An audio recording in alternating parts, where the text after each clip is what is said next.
As dark as things sometimes appear to me as a CSA survivor living in an abuse culture, one thing that always shines through whenever I force myself to gaze upon the soul-crushing darkness that is the world of sexual predators is the strength many victims show for one another. To come forward and speak out, knowing full well that there's almost always a price attached in the form of harassment launched at them by supporters of their abuser, requires immense strength.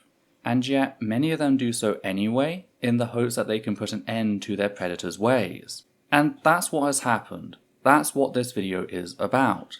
Another one of Lily Orchard's victims is ready to have their testimony heard.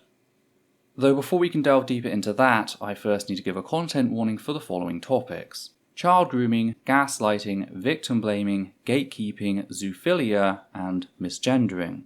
If you like our work and appreciate the research put into each video, please consider supporting the channel via Patreon. You can also support us by liking, commenting, and sharing our work on social media. Hi there, my name's Ethel Thurston, and we're here to talk about the facts that Lily Orchard groomed and then sexted with a minor who was 14 to 16 years old at the time. This of course follows on from our previous expose in which we presented victim testimony by Glade, he, him, they, them, someone who joined Lily's server as a previously groomed minor looking for support, only to be pressured by Lily personally into partaking in her sexual games when Glade was 17, a fact known to Lily's server. Said testimony was supported by secondary evidence I was able to source independently and provided in said video. So be sure to check that out as it will bring you up to speed on all that. We also explored the ways in which Lily Orchard grooms all minors in her audience, which is something we'll be building on throughout this video. We will not, however, be responding to Lily's attacks on my motives, nor her attacks on my gender. I do not remember what absence of thought's gender is. And I keep defaulting to he, because all of his behavior is just like fucking Vosh kind of behavior.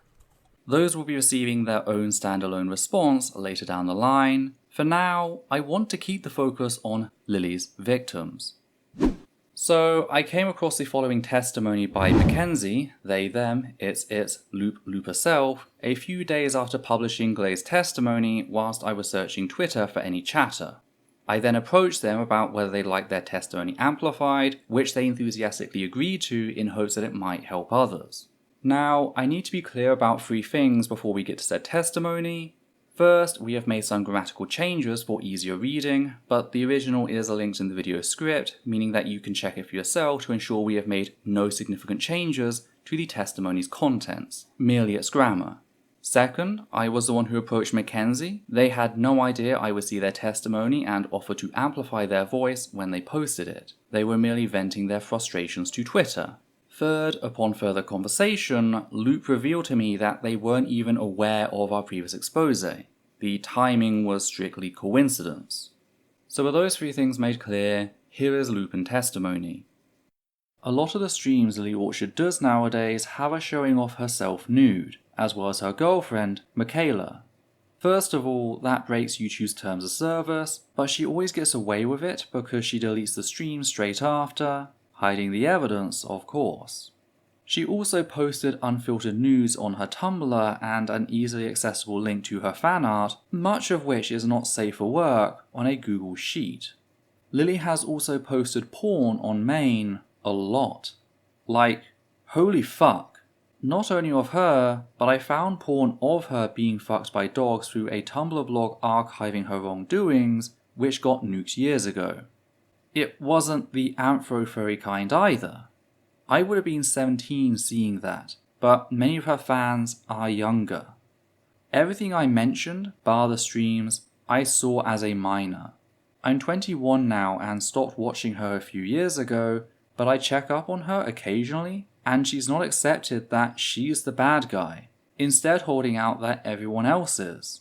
It's hilariously sad, but I fear for the minors in her audience because she's still gross. Oh, and lest we not forget about the fanfics she wrote, I read them when I would have been a younger teen, and they were gross.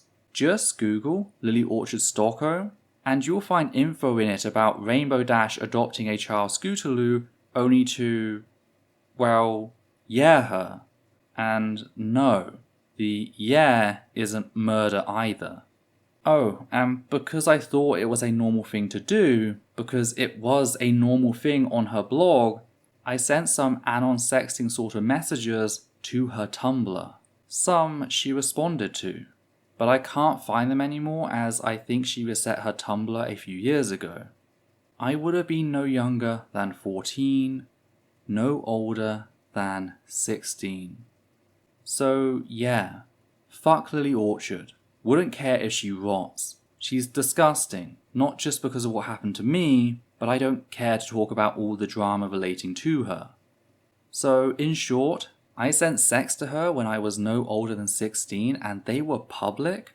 I saw porn of her as a minor and I read some fucked up fanfiction she made because, well, I like Lily, might as well engage with her other content. Yeah, I want this fucker gone off all platforms more than anything.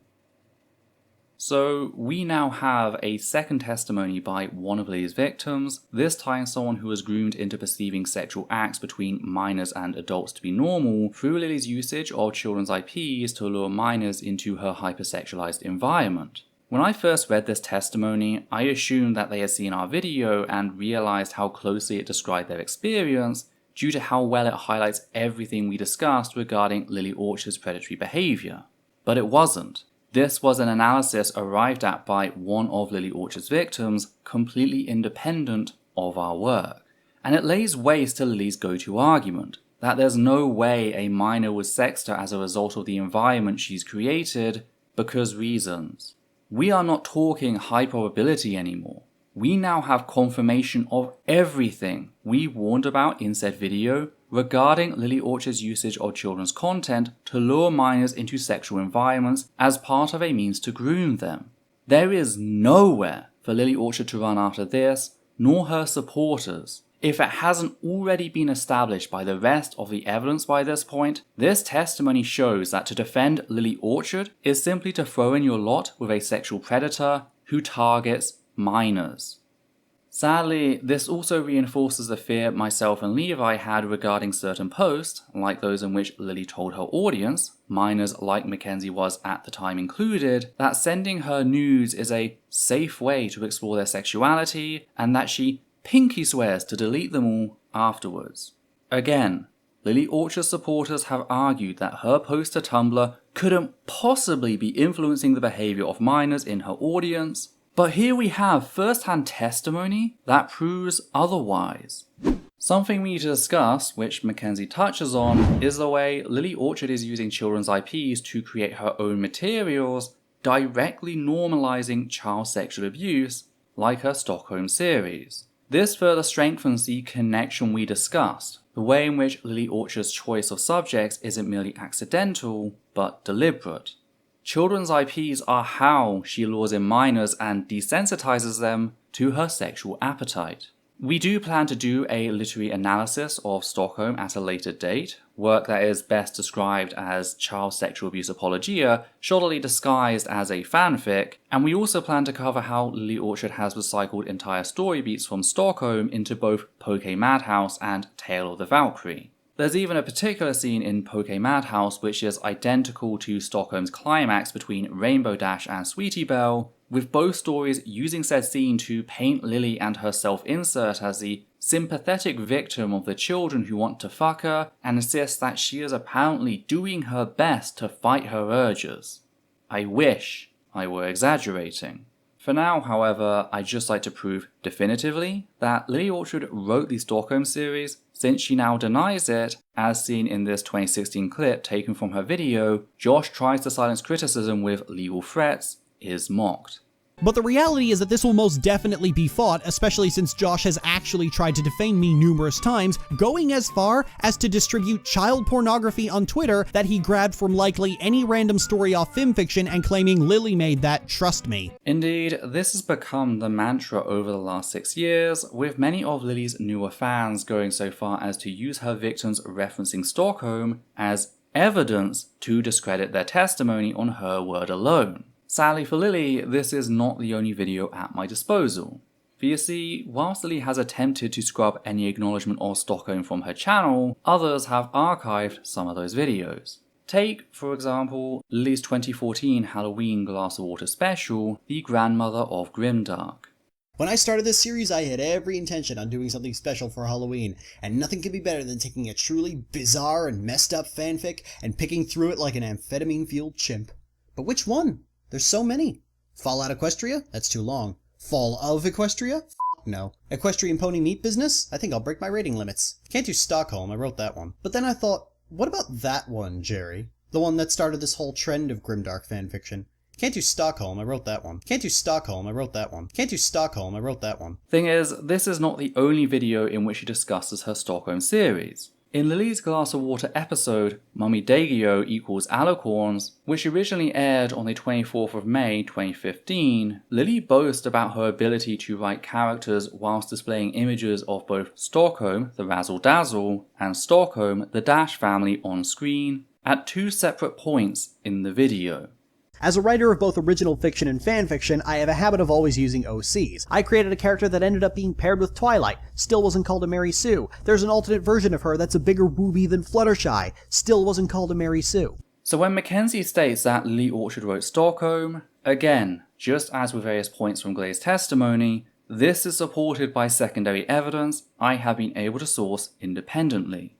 This is important to point out, since, again, this has become part of the mythology Lily Orchard has invented surrounding her critics, with her routinely citing that people point to the fact that she wrote Stockholm as evidence of stalking and harassment, something that can be seen in the following clip taken from her most recent Glass of Water episode, The Harley Quinn Show is Amazing. Pay close attention to the visuals she has flash on screen during the music segment. I finally decided to just give it a watch one day when I was bored and laying in bed and thinking about the sheer dread of being a terminally stalked and harassed content creator who people will always take stabs at for sadistic glee no matter how much time has passed.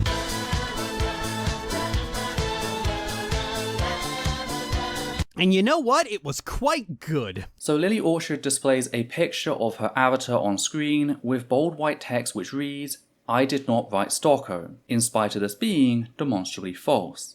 And if you're one of the people who has always believed her until just now, I ask you to consider, what else is Lily Orchard lying to you about? What else has become part of her constructed mythology? Now, that's a rabbit hole you'll have to travel down alone. Just keep this in mind and don't trust the words of a proven liar like Lily Orchard. Another thing worth mentioning now, since Mackenzie brought Stockholm up, is just how smug Lily Orchard feels when it comes to her getting away with having written it. One of the videos we mentioned in our previous expose, MLP fanfic reading YouTubers post child pornography for years unnoticed, uses this image as its thumbnail. Now, this image might appear strangely familiar, and that's because you've already seen said image during this video. This is fan art of Rainbow Dash, specifically from Lily Orchard Stockholm, as seen in the previously discussed Glass of Water episode, The Grandmother of Grimdark.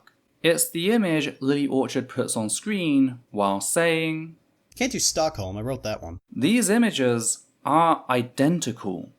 Which begs the question, why would Lily risk having this called out considering how hard she goes on said materials in her MLP fanfic video? Reminder that this was how she spoke about such content, not merely as morally wrong, but illegal.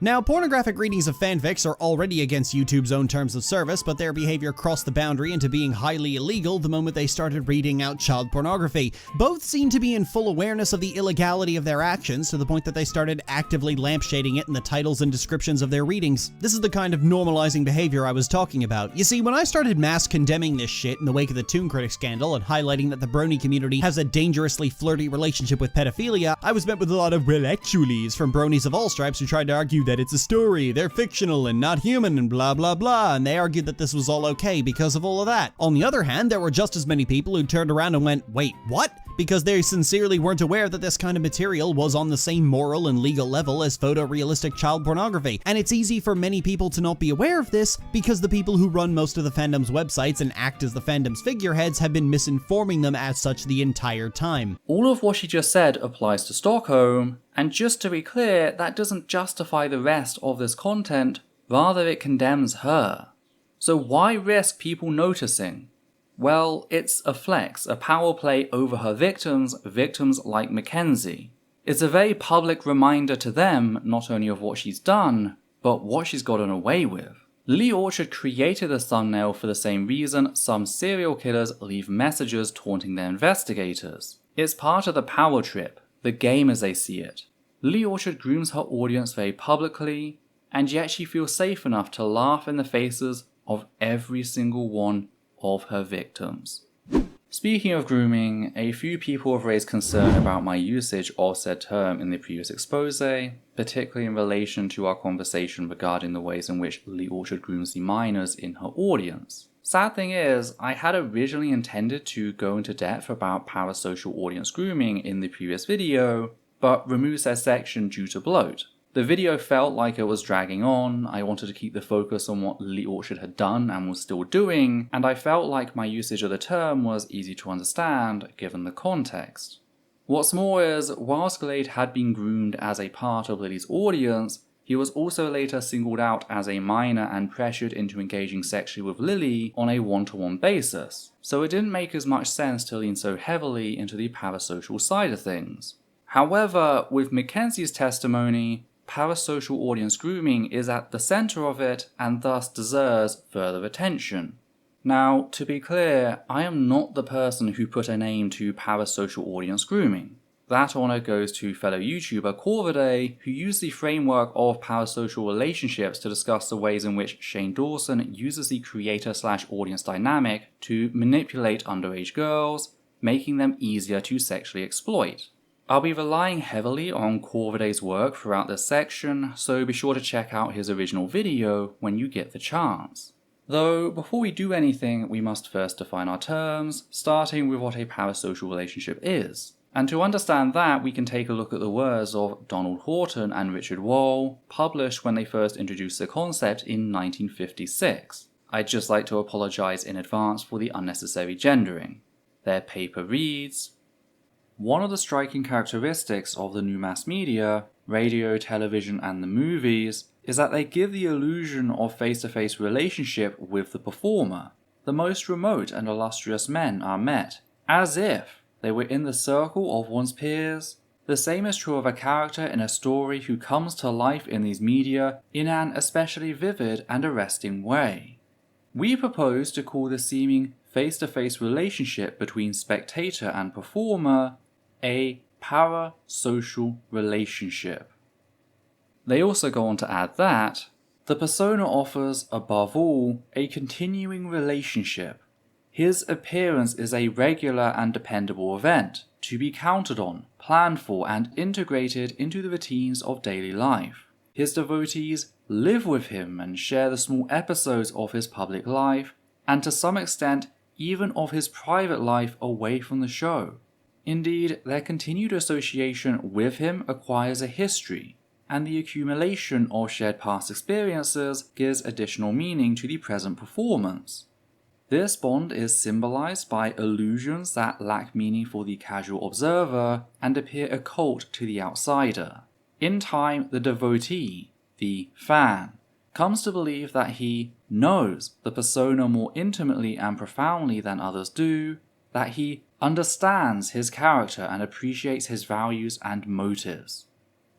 Now, since the 1950s, parasocial relationships have gone on to establish themselves as real relationships, both in psychology and media studies. They're just not relationships in the traditional sense, since the flow of information is largely one-sided, moving from the creator to the audience member, something that is known as a parasocial interaction.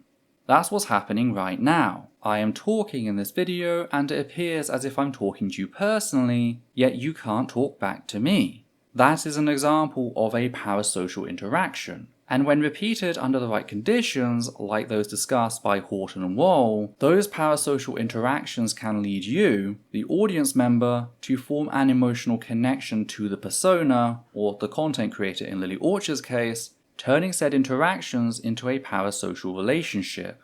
And these parasocial relationships can become incredibly strong. Just look at stan culture and the way people will defend celebrities who aren't even aware of their existence, sometimes violently.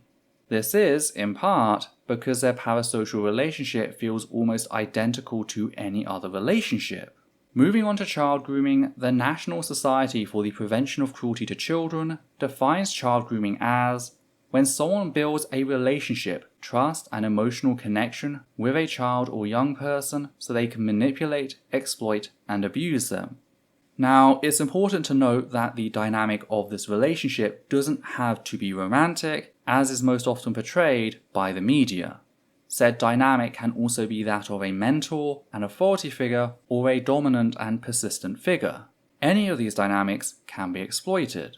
We can also take a look at some of the patterns seen across real-life cases of grooming, with forensic psychiatrist Dr. Michael Wellner dividing child sexual grooming into 6 general stages. Targeting the victim, often looking for minors with emotional vulnerability, gaining the victim's trust, so building that emotional bond, fulfilling a need, so making the victim dependent on their groomer, isolating the victim, so gaining access to the victim specifically alone, abuse, which includes sexualizing the relationship, and lastly, maintaining control, ensuring that the victim doesn't seek support.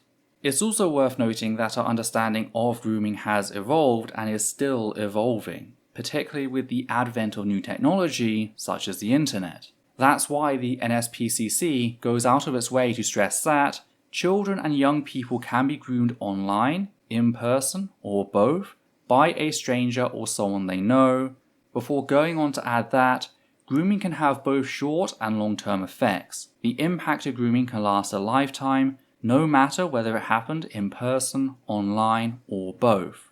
They say this because, for years, online grooming wasn't taken as seriously as in-person grooming, with any focus online grooming received being about cases in which the predator later arranged to meet with their victim. The harm caused to victims in digital spaces was largely ignored. Now, hopefully those watching this video know better, but it's a misconception that still persists. Hence, the NSPCC has to spend valuable time dispelling the myth that online grooming isn't as impactful as other forms. Because sadly, whilst abusers are very often quick to adapt to and exploit new technology, society has a long and sordid history of lagging behind when it comes to acknowledging the issue and supporting victims. A similar thing has been taking place recently surrounding the discussion of whether adults can be victims of grooming, which, yes, just so we're clear, they can and are. Point is, we don't know everything about grooming, and if our preconceived notions of the term leave out large groups of people who go through the same experiences and suffer the same trauma, then it is our understanding that is wrong, not those people's lived experiences.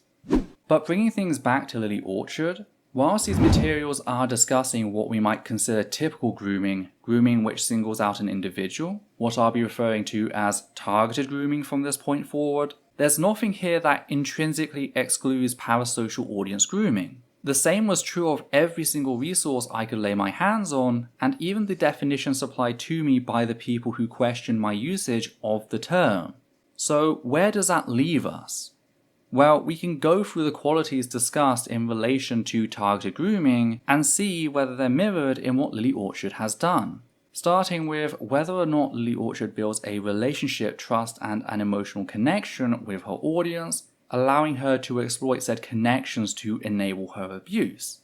As previously established, parasocial relationships are a form of relationship, and are therefore just as exploitable by predators as any other relationship. In fact, I'd argue that the one-way nature of parasocial relationships lends itself to specific power dynamics, such as the mentor and authority dynamics. As for trust and other strong emotional connections, just consider the last time you discovered that someone you liked, an actor, a musician, or even a politician, turned out to be abusive or bigoted.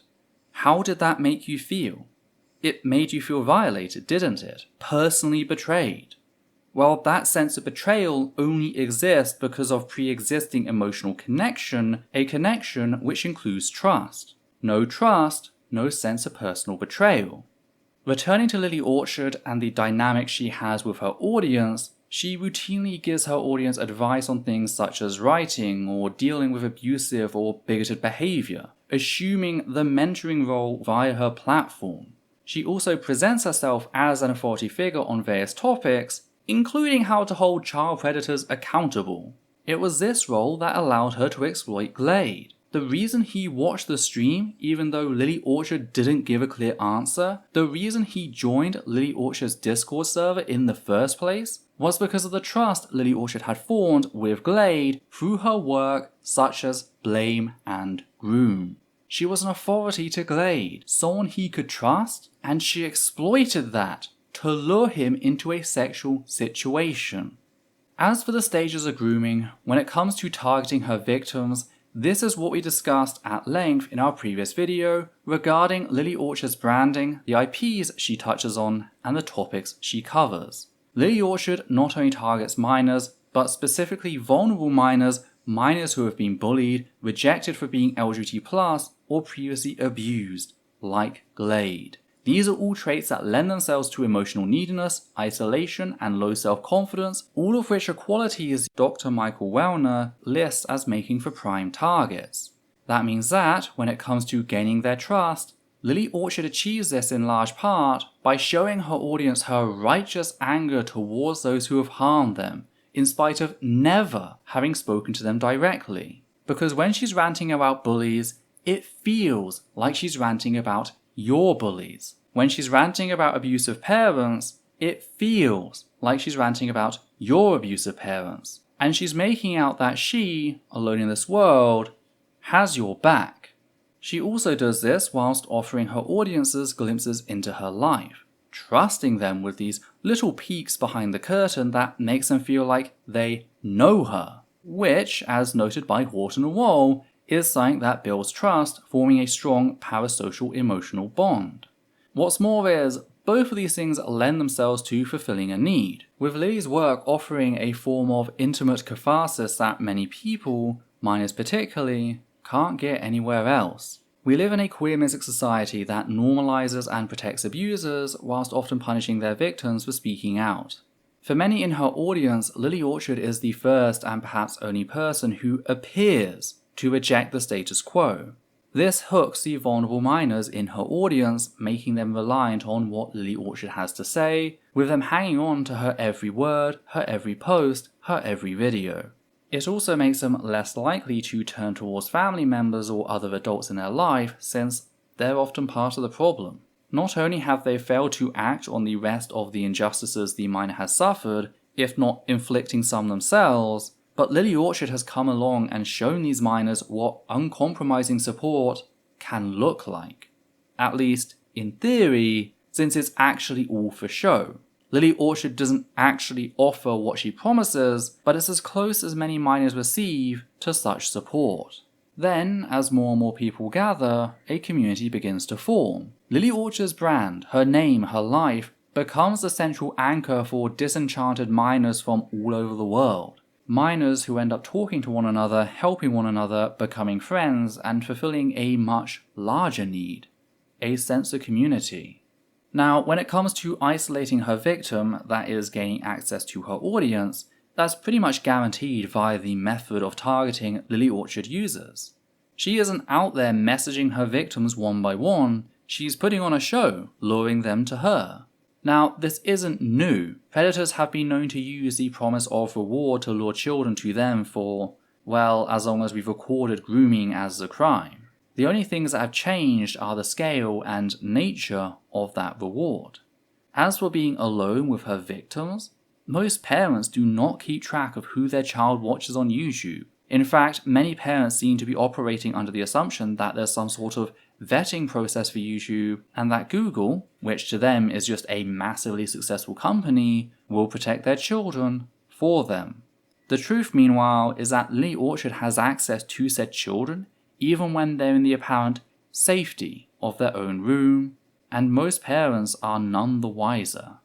This, in turn, allows Lily Orchard to sexualize the relationship, which is the other part we focused on in our previous expose, the way Lily Orchard creates a hypersexualized environment to desensitize her victims through exposure. This is also what is at the center of Mackenzie's testimony, the way in which Lily Orchard's constant sexualizing of children's content and spaces branded for children erodes their defenses, normalizing sexual interactions between minors and adults. What's more is, there's method in the places Lily Orchard conducts said sexualizing and to what degree. Because yes, whilst Lily Orchard does prompt her audience to make sexual comments in her on-streams which are not age restricted, her YouTube channel is kept relatively clean, at least regarding the public side of things. The bulk of Lily Orchard's sexual content, including links to her more sexual streams, are kept to both her Tumblr and her Discord, places where the casual viewer is less likely to tread, ensuring that those who join said spaces already have some degree of bond and or dependence on her. And this is where Lily Orchard begins to advertise the possibility of one-to-one sexual interaction, to tell the minors in her audience that sending her nudes is a safe way to explore their sexuality. Now, the last part in all of this is maintaining control, which Lily Orchard does very effectively as an authority figure. She routinely comes down on members of her own audience with her full fury for minor infractions, something that is very quickly picked up by newer members of her community and is constantly playing at the backs of their minds. This is something Glade's testimony touched upon, with him telling us, I was instead constantly worried about somehow breaking the vaguely worded rules and would get insta-banned from the server. So I would do everything I could to get into Lily's good graces. She posted a live stream in the server, I'd watch it and then comment on it in the server after.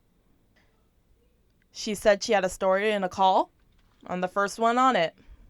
Reminder that, by this point, Lily Orchard has already established herself as fulfilling a need in said people's lives. She not only provides that righteous anger which is so rare in an abuse culture, she has formed a community around her brand. Both are things which are at risk from minor infractions, so the idea of doing something big, like taking a public stand or even questioning whether her actions with minors are appropriate, becomes almost unimaginable. This is the power of the Lily Orchard mind prison, though it goes beyond public displays of retribution. Another method Lily Orchard has is creating a false consciousness by selectively allowing positively loaded questions on her Tumblr anytime there's a new controversy. This acts twofold. It presents Lily Orchard as not being afraid of questioning, in spite of her refusal to engage with a non-strawman version of any given issue, and it tells members of her audience that every other Lily Orchard fan gets it, implying that any criticism, any concern they might have, is almost certainly a them issue. Now, I don't know if these messages are sent in by a particularly fervent Lily Orchard fan, or if she's sending these herself, but the end result is the same. It makes her audience members feel like they can't question Lily Orchard in the only community many of them have, because if they talk to the wrong person, word might make it back to Lily Orchard, and then it's game over. So you can't go to your family, and you can't talk about things within the community. This leaves Lily Orchard's victims 3 choices: speak out publicly and suffer her retribution, fade away silently, or buck up and try to ignore the issue. Many pick the last option. Now, these are not the only ways Lily Orchard can be seen to carry out these 6 stages of grooming, but they're enough to demonstrate that yes, what Lily Orchard does to her audience does in fact mirror targeted grooming.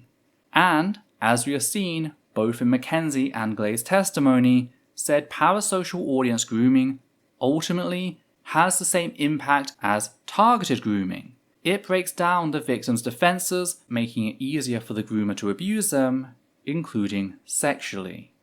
One thing that was missing from Corviday's analysis, in spite of him mentioning how Shane Dawson also partook in targeted grooming, is a way in which, similar to how a predator can start with online grooming before moving things offline, a predator can begin with parasocial audience grooming before later switching to targeted grooming.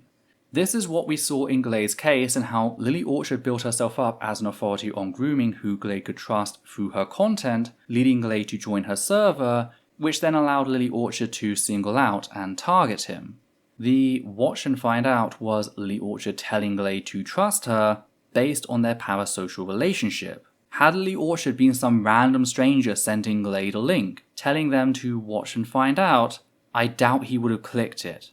But it wasn't a random stranger. It was Lily Orchard, self-declared heroine of the abused. You cannot separate Glade's sexual abuse from the way he was parasocially groomed as part of an audience, and doing so fails so many victims. Because whilst Lily Orchard can't personally exploit the 9,000 plus minors who subscribe to her, and those are just the ones registered as minors, that doesn't mean they haven't been groomed. Every single minor who is a part of Lily Orchard's audience, who is exposed to her hypersexual environment, who is made to fear the repercussions of speaking out, has been groomed, making them more susceptible to future predators. So they need support, and to do that, we need to recognize what was done to them. The last thing I want to talk about, however, is the fact that none of this should have mattered. Why? Well, because both Glade and Mackenzie have used the term grooming to describe what was done to them. Putting a name to the violence you have suffered is very often the first step towards healing, at least psychologically. That means we, the people entrusted with these testimonies, need to show humility and understanding towards those sharing their trauma, even if we might disagree with some of the language they use. What we do not do is contact these victims and begin listing common examples of what a groomer might do to try and invalidate their experiences, gaslighting said victim into ignoring their instincts regarding what was done to them. We do not then go public trying to discredit the victim's experience without even considering the harm we are causing them. Such an approach is no better than going up to someone and screaming in their face, "You weren't raped unless you were penetrated by a penis," which, to be clear, has actual legal precedent in UK law, unlike people's reservations about the usage of the term grooming when discussing parasocial audience grooming. We also need to understand that, when it comes to sexual abuse, people matter more than words. There is no harm caused by referring to what Lily Orchard did to her victims as grooming, so even if I couldn't demonstrate that there's no significant difference between targeted and parasocial audience grooming other than the sheer scale of the operation, policing the language of Lily Orchard's victims would still be wrong in every way imaginable.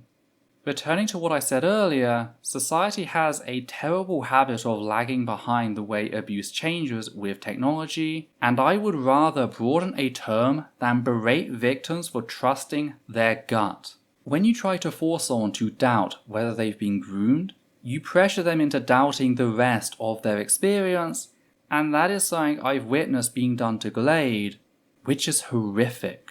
We need to take a victim-led approach, and that includes allowing them to select what language they feel is most appropriate in describing what was done to them. So yeah, I'd just like to take this opportunity to thank both Glade and Mackenzie for being willing to share their testimonies. It takes an incredible amount of strength to put yourself out like that, a fact I know from personal experience. So yes, thanks to both of them. Again, I am working on a couple more videos, but I can't say for sure how many or how long they'll take to come out. I'm playing things pretty open at this point, just be patient and know we're trying our best here at Essence of Thought. If you appreciate what we do here and want to help out, please consider becoming one of our wonderful patrons who make all this possible. On that note, we'd just like to thank the following people: Matthew Kovac, Gert Van Vorst, Hannah Banghart, Spike Jones, Flynn, Higgins the Seagull, and Sosh Daniels. And for myself, Udita and Levi, take care now.